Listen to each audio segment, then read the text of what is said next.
यो चाहिँ हाम्रो श्री अरुणोदय माध्यमिक विद्यालय हो होइन। यहाँ चाहिँ अब टक्क लाएर आज भोट हाल्ने काम तीव्र गतिमा अगाडि बढिरहेको छ। अहिले बिहानको टाइम हो, बिहानको टाइममा चाहिँ यहाँ खासै मान्छेको चहलपहल खासै त्यति देखिएको छैन।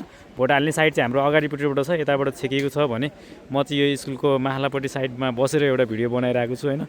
यहाँ एउटा बस छ, अब मान्छेहरू चाहिँ सबै भोट हाल्ने आउने जाने काम भइरहेको छ। यो चाहिँ मेरो गाउँको नजिकैको स्कुल हो, अरुणोदय माध्यमिक विद्यालय। अनि मामा सन्चै हुन्छ?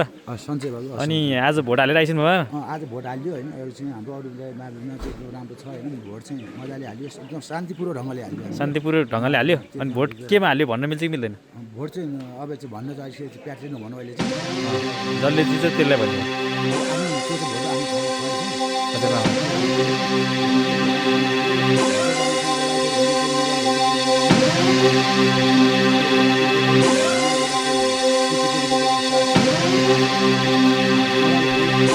भोट लाइटर मोबाइल खैनी सुर्ती चुरोडी यसमा चाहिँ हामीले चाहिँ मोबाइलहरू पनि लानु पाइँदैन मामा? त्यो पाउँदैन, सबै बाहिर राखेर चाहिँ गएर भोट हालेका छौँ। एकदम राम्रो छ।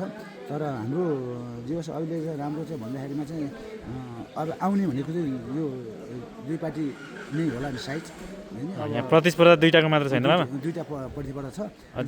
जित हार 2-4 दिनमा पत्ता लाग्छ। अब चाहिँ 2-4 दिन भन्नाले अब आज चाहिँ 22 गति हो, त्यो 24 गतिबाट चाहिँ पत्ता नै हुन्छ।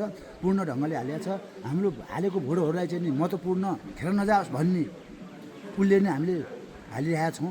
यसमा चाहिँ एकदम राम्रो हाम्रो चाहिँ राम्रो वातावरण बनाउँ। हाम्रो चाहिँ अहिले चाहिँ दक्षता रूपले चाहिँ हाम्रो चाहिँ यो चाहिँ भोटहरूलाई चाहिँ अहिले नयाँ व्यवस्था हेरौँ भन्ने पनि धेरै हाम्रो साथीभाइहरू पनि छन्। नयाँलाई हेर्नुपर्छ भन्ने धेरै साथीभाइहरू पनि छन्। तर कतिपय पनि अब पुरानाहरू पनि छन्, त्यो आफ्नो ठाउँको कुरा हुन्। यति भन्दै म चाहिँ अब चाहिँ बिदा हुन्छु। हस्त, नमस्कार।